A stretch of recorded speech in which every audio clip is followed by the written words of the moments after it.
Hello dear learners, I hope you all are happy. हमने practice set number 1 complete कर लिया था।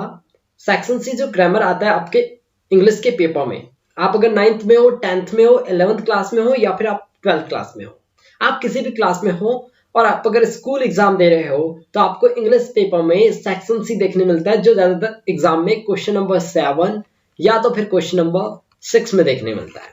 ठीक है, तो हमने प्रैक्टिस सेट 1 कंप्लीट कर लिया है। अगर आपने वो प्रैक्टिस सेट नहीं देखा है सो डिस्क्रिप्शन बॉक्स में लिंक है, आप वहां से देख सकते हैं, या फिर यहाँ पर एक आई बटन आ रहा होगा, वहां पर भी आप क्लिक करके वो वीडियो देख सकते हैं। आज हम डिस्कस करेंगे practice set number 2। Okay, so without further delay let's start the video.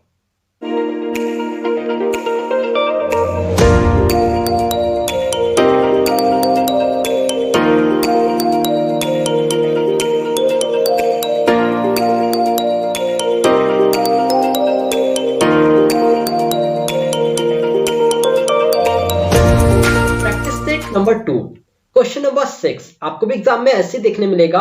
मैं यहां पर ऐसे क्वेश्चन कराने वाला हूं जो पहले आए हुए हैं या जिनके आने के चांसेस हैं। आपको कुछ यहां पर सेंटेंसेस जो हैं आपके एग्जाम में यहीं से देखने मिल जाएंगे। देखिए, यहां पर क्वेश्चन कह रहा है fill in the blanks with the correct option. आपको जो फिल इन द ब्लैंक्स करना है वो करेक्ट ऑप्शन से करना है।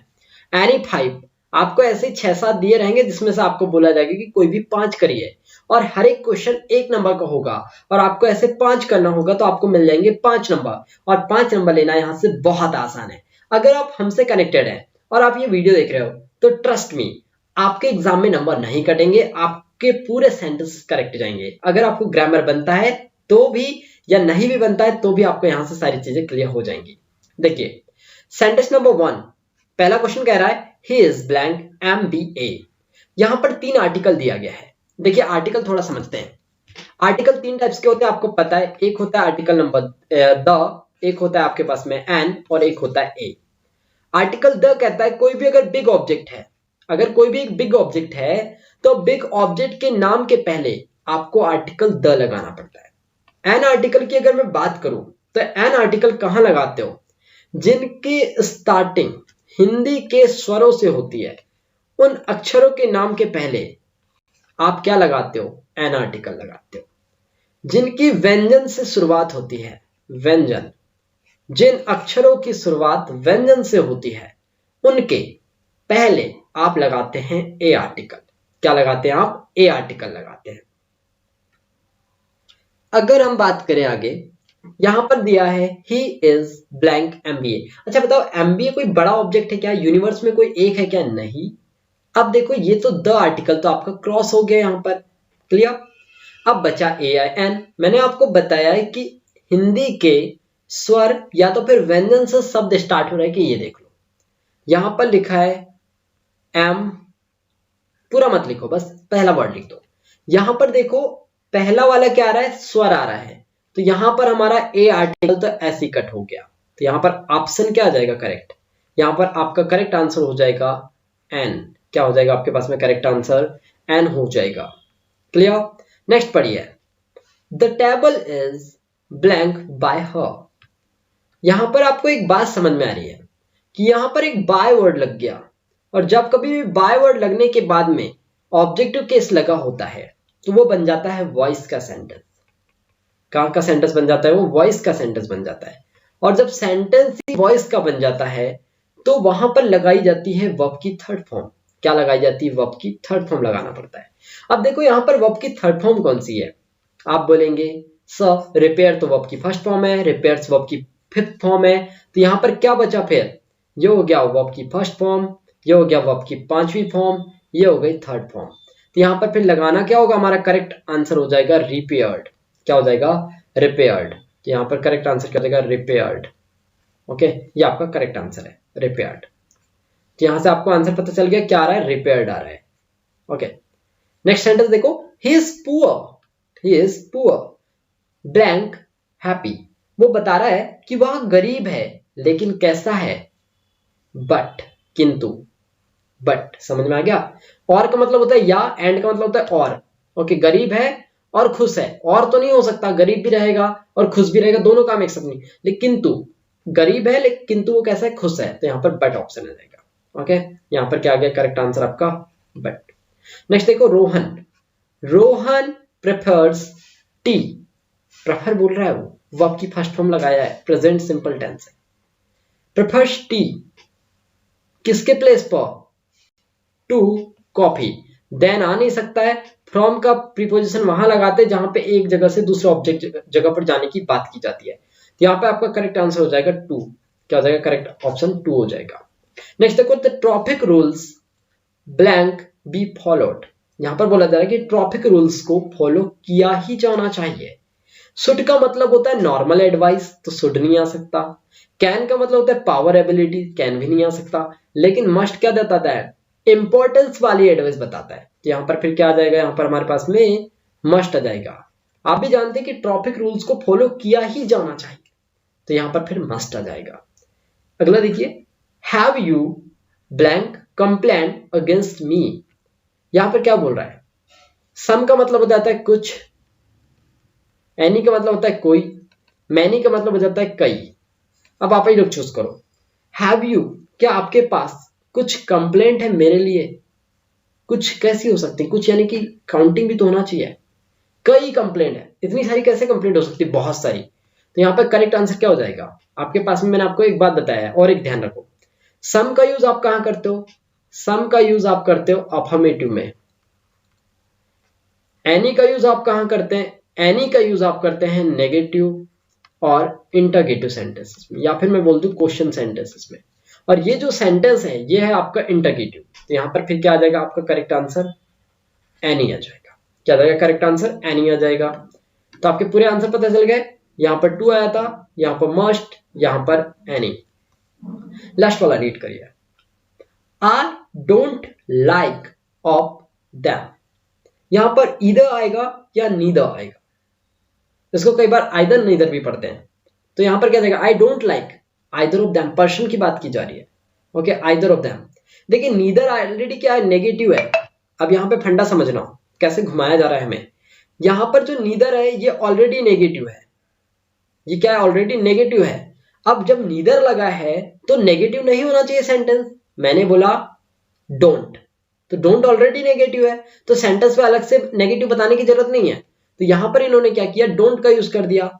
ओके, डोंट तो ऑलरेडी नेगेटिव है और नीदर भी ऑलरेडी नेगेटिव है, तो दोनों चीजें एक साथ नहीं हो सकती, क्योंकि नीदर लगा देते तो डोंट लगाने की नीड नहीं होती। इसलिए यहां पर ईदर इज करेक्ट आंसर, क्या हो जाएगा ईदर, यहां पर करेक्ट आंसर हो जाएगा। ओके, आगे चलते हैं, डू एज डायरेक्टेड देखते हैं। यहां पे भी आपको 5 या 6 सेंटेंसेस देगा और आपको बोलेगा कोई भी 5 करने के लिए, 6 से 5 से ज्यादा ही देते हैं, एक ऑप्शनल रहता है समझ लीजिए। पहला सेंटेंस देखो, डू एज डायरेक्टेड में आपको कोई भी 5 बनाने, जैसा आपको साइड में कोष्टक में बताएगा कि ये करना है, वैसे हमें चेंज करना होगा। पहला क्वेश्चन बोला है, he speaks English very fluently, इसको आपको बनाना है नेगेटिव, इसको आपको क्या बनाना है, नेगेटिव बनाना है। सेंटेंस कहां का है, सब्जेक्ट आया, सब्जेक्ट के बाद में V5 आया, V1 आए या फिर V5 आए, आपका सेंटेंस कहां का हो जाता है, वो प्रेजेंट परफेक्ट, प्रेजेंट सिंपल का होता है। कहां का सेंटेंस होता है आपका, प्रेजेंट सिंपल। ये सेंटेंस आपका कहां का है, प्रेजेंट सिंपल का है। प्रेजेंट सिंपल का नेगेटिव के लिए क्या करना होता है, आपको याद होगा, डू डज लगा के नॉट लगाया जाता है, डू डज लगा के नॉट लगाया जाता है। बना लो सेंटेंस आप लोग, he speaks English very fluently, यहां पर क्या आ जाएगा, ही डज नॉट, ही के साथ डज आएगा कि डू आएगा, देखो वर्ब में अगर एस लगा है तो फिर डज लगाया जाता है नेगेटिव में, ठीक है। यहां पर आ रहा है क्या, स्पीक्स, तो सेंटेंस क्या बन जाएगा हमारे पास में, ही डज नॉट, लेकिन उसके बाद वर्ब की फर्स्ट फॉर्म लगानी है, तो ही does not speak English very fluently, बाकी का सेंटेंस जैसे का वैसा। Okay, he does not speak English very fluently. Question number 2, second वाला देखो, he is writing a letter to his mother, he is writing a letter to his mother, बोला है change the voice, आपको voice बनानी है इसकी। Voice कैसे बनाओगे, पहले पहचानो कि वॉइस किसका है, is आ रहा है, इसके बाद में V4 आ रहा है, यानी कि इजमार के बाद में जब V4 आता है तो ये बनता है प्रेजेंट कॉन्टिन्यूअस टेंस, क्या बन जाता है, प्रेजेंट कॉन्टिन्यूअस बन जाता है। तो ये वॉइस किसका है, प्रेजेंट कॉन्टिन्यूअस का है। वॉइस का स्ट्रक्चर देखो, वॉइस का स्ट्रक्चर क्या होता है आपको पता होगा, वॉइस का एक स्ट्रक्चर होता है, ऑब्जेक्ट आता है सबसे पहले, देन आता है हेल्पिंग वर्ब, देन आता है main verb, then by then subject. Subject का यहाँ ऑब्जेक्टिव फॉर्म यूज किया जाता है। वॉइस में ऑब्जेक्ट को इंपॉर्टेंस दी जाती है, जैसे कि टेंसेस में सब्जेक्ट को इंपॉर्टेंस देते हैं, उसी प्रकार वॉइस में ऑब्जेक्ट को इंपॉर्टेंस दी जाती है। यहां पर मेन वर्ब की हमेशा थर्ड फॉर्म लगाई जाती है, मेन वर्ब की हमेशा थर्ड फॉर्म लगाई जाती है। बना लेते हैं हम लोग। वॉइस बनाना है तो हिज मदर। ओके, तो यहां पर क्या हो जाएगा, he is writing a letter to his mother. Okay, तो क्या हो जाएगा, a letter. A letter, letter यहां पे ऑब्जेक्ट है। अ लेटर, उसके बाद आया इज, तो यहां पर देखो इज क्यों लगा रहे हैं, लेटर सिंगुलर है। A letter is written, written by, देखो किसके द्वारा लिखा गया है, ध्यान से समझना, ही के द्वारा लिखा गया है। तो ही कोई लड़का वड़का हो सकता है, तो ही का ऑब्जेक्टिव केस क्या हो जाएगा, हिम। ही का ऑब्जेक्टिव केस क्या होगा, him. A letter is written by him to his mother, to his mother. Clear, बन गया। नेक्स्ट वाला देखो, he does not go to school, he does not study at home, he does not study at home। बनाओ, इसको बोला है combine the sentence by using nor. क्या बोला है हमारे पास में, यहां पर नॉर बोला है, तो यहां पे आप बना सकते हो सेंटेंस को। कैसे बनाओगे, he does not go to school, okay, he does not study at home, तो आप बना लो। he नीदर नॉर आना था यहां पर, ये थोड़ा प्रिंटिंग मिस्टेक है, देखते हैं इधर आगे दिया है सेंटेंस। यस, इसको बना लो नीदर नॉर से, ठीक है, क्या बना लो इसको, नीदर नॉर से। he neither go to school nor study at home, study at home। कैसे बनाया, he neither go to school nor study at home। यहां पर नीदर नॉर था, यहां पर प्रिंटिंग मिस्टेक हो गया, यहां पर नीदर नॉर आता है कभी भी, ठीक है, तो वो ना स्कूल जाता है ना घर पे पढ़ाई करता है। यही इसका आंसर था। नेक्स्ट वाला देखो, he is too weak to walk, वही वाले जो मैं आपको पीछे यहां पर लिखे हैं, यहां पर प्लेस नीचे आ जाता है इसलिए यहां पर दिए। he is too weak to walk, so that का यूज करना है, rewrite using so that। बना लो so that से, बनाए, कैसे बनेगा, he is so weak, he is so weak, उसके बाद लगा दो that, he is so weak that, उसके बाद क्या आ जाएगा, he can't walk। आप कैन नॉट लगाओ तो भी सही है, ऐसे आप यहां पर कैन नॉट भी लगा सकते हो, या फिर आप कांट भी लगा सकते हो। he is so weak that he cannot walk, या आप ये वॉक नहीं भी लिखोगे ना तो भी आपका करेक्ट है, कैन नॉट तक भी लिखोगे तो भी आपका काम चल जाएगा, और अगर आपको लिखना है तो आप लिख सकते हैं he cannot walk। नेक्स्ट देखो, I don't know where he lives, the underlined clause is।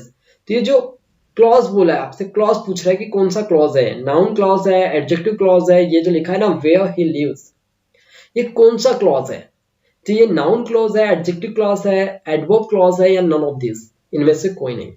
तो देखो यहाँ पर एडजेक्टिव क्लॉज है नहीं, क्योंकि यहाँ पे कोई क्वालिटीज नहीं बता रहा है। एडजेक्टिव क्लॉज है नहीं, एडवर्ब क्लॉज भी हो नहीं सकता। क्यों नहीं हो सकता, क्योंकि दोनों में क्वालिटीज की बात की जाती है, और यहाँ पे कोई भी क्वालिटीज की बात नहीं की जा रही है, इसलिए ये नाउन क्लॉज है। इसलिए क्या है, नाउन क्लॉज है आपका। तो आपका करेक्ट आंसर क्या हो जाएगा आपके लिए, नाउन क्लॉज। आपका करेक्ट आंसर क्या हो जाएगा, नाउन क्लॉज। नेक्स्ट देखो, metal lead is then other any heavier. यहां पे आपको बोला है rearrange the jumble words to form of meaningful sentence. जब कभी भी आपको ऐसा रीअरेंज करने बोले, क्या बोले, रीअरेंज करने बोले, जब कभी भी आपको सेंटेंस बोलता है ना रीअरेंज करने के लिए, जब कभी भी आपको सेंटेंस बोलता है रीअरेंज करने के लिए, तो एक स्ट्रक्चर याद रखो, subject, helping verb, main verb, object. ये हेल्पिंग वर्ब और मेन वर्ब लगेंगी अकॉर्डिंग टू सेंटेंस, वहीं पे आपको दिया होगा। बस आपको ये ध्यान रखना है, सब्जेक्ट फिर लगाना है हेल्पिंग वर्ब, फिर लगाना है मेन वर्ब, फिर ऑब्जेक्ट। लेकिन ज्यादातर वो आपको कंफ्यूज करने के लिए क्या देता है, वो आपको डिग्री के देता है। तो डिग्री के देगा तो क्या करना है आप लोगों को, जो आपको सब्जेक्ट देगा, यानी कि जो भी आपको सब्जेक्ट दे रहा है वो, जिससे कंपेयर करने के लिए सब्जेक्ट, फिर आपको लगाना है हेल्पिंग वर्ब, फिर जो भी देगा आप लोगों को, मान लो डिग्री, ठीक है, जो भी आपको क्या दे देगा वो डिग्री दे देगा। डिग्री लगाना, फिर आपको एक वर्ड देगा वो देन, उसके बाद में दूसरा सब्जेक्ट लगा देना। ठीक है, यही आपका बेसिक स्ट्रक्चर बन जाएगा। इसी के अकॉर्डिंग आप सारे रीअरेंज वाले डिग्री के सेंटेंस बना सकते हो। और डिग्री की अगर कंप्लीट क्लास देखनी है तो यहाँ पर लिंक आएगा या फिर डिस्क्रिप्शन बॉक्स में आपको लिंक मिल जाएगा, वहां से भी आप डिग्री के कंप्लीट वीडियो देख सकते हो। अगर आपके पास टाइम नहीं है तो यहीं से भी आप काम चला सकते हैं। ठीक है ना, चलिए देखो, आपको बोला मेटल लीड लेड है, वो लेड लिखा है। ठीक है, metal lead is then other any heavier. देखो क्या बोलेगा इसका बनाते हैं। सबसे पहले तो यहाँ पर दिख रहा है मुझे लेड, एक वर्ड क्या दिख रहा है, लेड। उसके बाद देखिए इज आ जाएगा यहाँ पे हेल्पिंग वर्ब, फिर हैवियर क्या देगा, हैवियर। फिर क्या लगा सकता हूं मैं, हैवियर देन, मैंने आपको बताया था देन लगाना होता है इसके बाद। उसके बाद देखो क्या देगा, पहले हमने लगा दिया लेड, उसके बाद सेकंड नंबर ये, फिर हमने लगाया थर्ड में हैवियर, फिर हम लगा रहे हैं फोर्थ में देन, उसके बाद एनी अदर मेटल, ऐसे बन जाएगा एनी अदर मेटल। तो ये फिफ्थ नंबर पे आ जाएगा, ये सिक्स्थ और ये सेवंथ। ओके, बना लो, then any other metal, any other metal बना लिया। Lead is heavier than any other metal. Clear, तो हमने रीअरेंज भी कर लिया। ओके, सो आई होप कि आप लोगों को section C practice set number 2 पूरा क्लियरली समझ आया होगा। और आप कमेंट करके जरूर बताइएगा कि आपको नेक्स्ट किस टॉपिक पर वीडियो चाहिए। ये कंप्लीट सीरीज आपको एक प्लेलिस्ट के फॉर्म में मिल जाएगी, आप लोग YouTube चैनल में जाकर के कंप्लीट वीडियो देख सकते हो। और इसका PDF वगैरह आपको टेलीग्राम ग्रुप पर मिल जाएगा। टेलीग्राम ग्रुप की बात करूं तो टेलीग्राम ग्रुप आप लोग ज्वाइन कर लेना, आर्जो इंस्टीट्यूट के नाम से अपना टेलीग्राम ग्रुप है। ठीक है, आर्जो इंस्टीट्यूट के नाम से टेलीग्राम ग्रुप है, आप उस टेलीग्राम ग्रुप को ज्वाइन कर लेना। वहां पे आपको अभी तक जितने भी मैंने टॉपिक कंप्लीट कराए हैं, ग्रामर हो, स्पोकन इंग्लिश हो, आपको वहां पर सारे के सारे PDFs मिल जाएंगे। ओके, और चैनल सब्सक्राइब नहीं किए हो तो what are you doing right now, channel subscribe कर लो, ऐसे इंटरेस्टिंग वीडियोस मैं आपके लिए बनाते रहूंगा। ओके, और बहुत जल्द मिलता हूं मैं आपको नेक्स्ट वीडियो के साथ, तब तक के लिए tata bye, have a good day, bye bye.